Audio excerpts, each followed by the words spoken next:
খাড়া পাহাড়, বাইক সব দাঁড়িয়ে আছে। আমরাও আসছিলাম বগালে।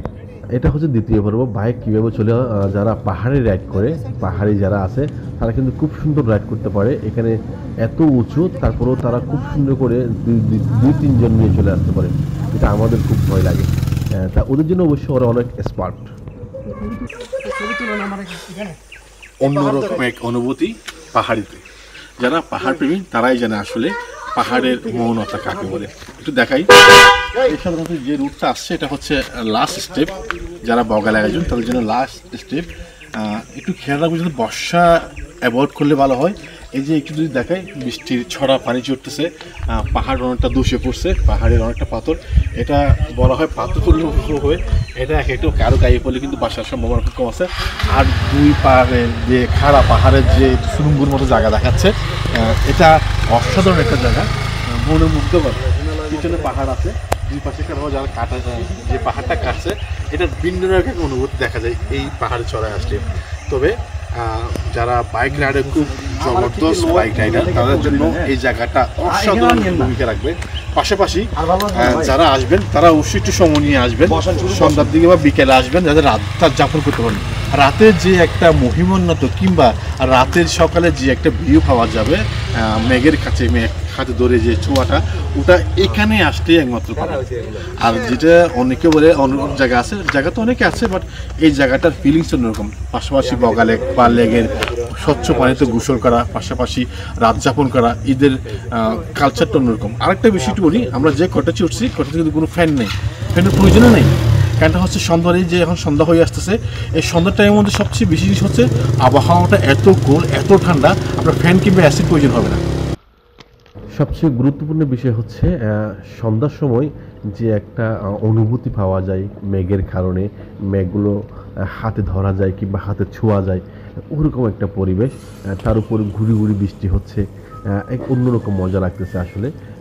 আরেকটা বিষয়, যারা আমরা যে কজন আসছি সবাই কিন্তু যে যার মতো করে ছবি তুলতে ব্যস্ত। তার উপরে অনেক পাহাড়িরও আছে, আমার ভাই রাজীবও আছে।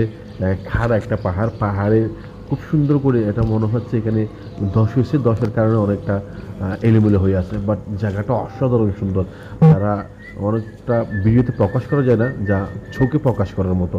তো যারা বগালে আসবেন অবশ্যই দেখে শুনে আসবেন, অবশ্যই কয়েকজন মিলে আসবেন, তাহলে মজাটা আপনারা অন্যরকম করে ফিল নিতে পারবেন এই জায়গাটা সম্পর্কে।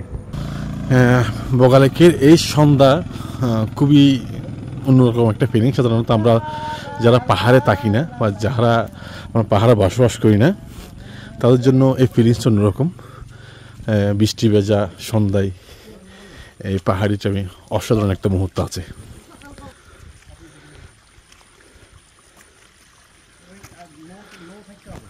দুই খাড়ার মাঝখানে আমার ভাই আছে, সুন্দর একটা তার ফিলিংস নিয়ে আমি অনুভূতি সে প্রকাশ করতেছে তার ভঙ্গিমাতে। আমি যদি একটু কথা বলি আমার ভাইয়ের সাথে, হ্যাঁ, কি তার তার তার ফিলিংসটা আপনারা দেখতেছেন, তার নেচে গিয়ে মোটামুটি তার অনুভূতি যেটা সে প্রকাশ করতেছে। ভাই, আপনি আসলে কোথা থেকে আসছেন বা কেন আসছেন বা কি অনুভূতি পেয়েছেন?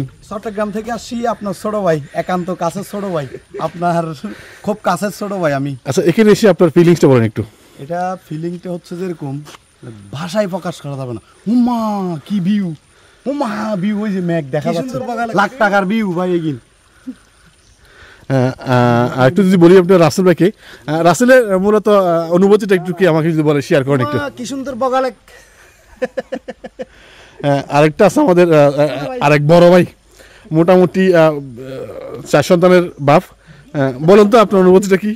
আমার অনুভূতি অসাধারণ, সুন্দর একটা প্রকৃতিতে আসছি, মানে যা ভাষায় বলার মতো, বোঝানোর মতো না।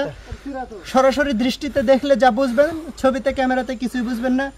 গুড়ি গুড়ি বৃষ্টি পড়ছে, কাটা পাহাড়, অসাধারণ সবুজ প্রকৃতি, তার ভিতরে মেঘের অনুভূতি, অসাধারণ সবকিছু মিলে। এই যে রাতে এখানে থাকার জন্য আপনি একটা চিন্তা ভাবনা করছেন, বা অনেক দেখা যাচ্ছে রুমের মধ্যে আপনার কারেন্ট নেই, তবুও আপনি থাকার জন্য আগ্রহী কেন?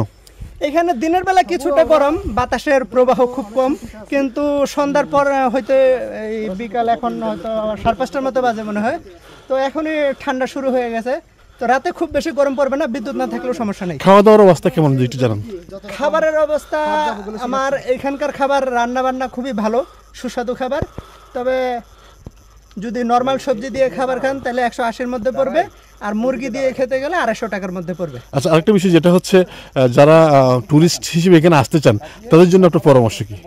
যদি তারা জিপে আসে তবে অন্যরকম অনুভূতি পাবে এবং তাদের নিরাপত্তাটা অনেক বেশি থাকবে। যদি বাইকার হয় অবশ্যই প্রফেশনাল বাইকার হইতে হইব, যারা নিয়মিতই বাইক চালায় এবং বাইকে অভিজ্ঞ আছে, তারা বাইক নিয়ে আসতে পারেন। তবে অবশ্যই সতর্কতার সাথে আসতে হবে, যেহেতু পাহাড়ের মাটি ভেঙে যখন রাস্তার উপরে পড়ে ওই মাটিগুলো অনেক পিচ্ছিল থাকে বৃষ্টির কারণে। যদি মাটি এরকম কোথাও দেখেন অবশ্যই স্লো করে চালায় আসবেন এবং আরো সতর্কতা হয়ে আসবেন, অবশ্যই সেফটি কার্ড নিয়ে আসবেন। এখানে আমি শুনলাম যে কেওক্রানে একটা জায়গা আছে, সেখানে কি যাওয়ার কোনো অপশন আছে বা যাওয়া যায়? এখান থেকে ওইদিকে যাওয়া যায়, তবে বর্তমানে জায়গাটা বন্ধ, আর্মিরা যেতে দিচ্ছে না। ওইখানে রাস্তাগুলো ভাঙা আছে, কাজ চলছে, এই কারণে বন্ধ মূলত। এটা ঠিক হয়ে গেলে সম্ভবত খুব শীঘ্রই ছেড়ে দিবে। Thank you. হ্যাঁ ভাই, যেটা বললো আসলে অনেক অভিজ্ঞ না হলে আসা যাওয়ার দরকার নেই, আর অভিজ্ঞ হলে অবশ্যই আসবেন। আর অবশ্যই সেনাবাহিনীর নিয়ন্ত্রণে যাদের যে প্রপারলি গাইডগুলো দেয় ওটা মেনটেন করে আপনাকে আসতে হবে। অবশ্যই 7-8 জন আসলে বেটার হয়, 10 জন, তাহলে একটা ট্যুরিস্ট আপনার গাইড দিতে হবে। আপনার ট্যুরিস্ট গাইড অবশ্যই আপনার আনতে হবে। ট্যুরিস্ট গাইডে যে যাবতীয় খরচ আছে, আসা যাওয়া খরচ, থাকা খরচ, খাওয়া দাওয়া খরচ, সব আপনাকে বহন করতে হবে। আপনি একদিন থাকলে তার হিসেবে তাকে টাকা দিতে হবে 1600 টাকা, 800 টাকা, 1600 টাকা, এবং এই চিন্তাও করে আপনারা আসবেন। তবে 10-15 জন একসাথে আসলে সবচেয়ে ভালো হয়। এটা হচ্ছে আমরা লাস্ট পাহাড়, মানে এরপরে বগাল একটা, এর দুই পাশে খাড়া পাহাড়। এটা হচ্ছে এই রুটটা হচ্ছে এই যে পাহাড়টা দেখতেছেন, এটার পরে হচ্ছে মূলত কেওক্রাং, এটার পরে আর দুটো স্টেপ, আর এটা হচ্ছে লাস্ট স্টেপ বগালেকের জন্য।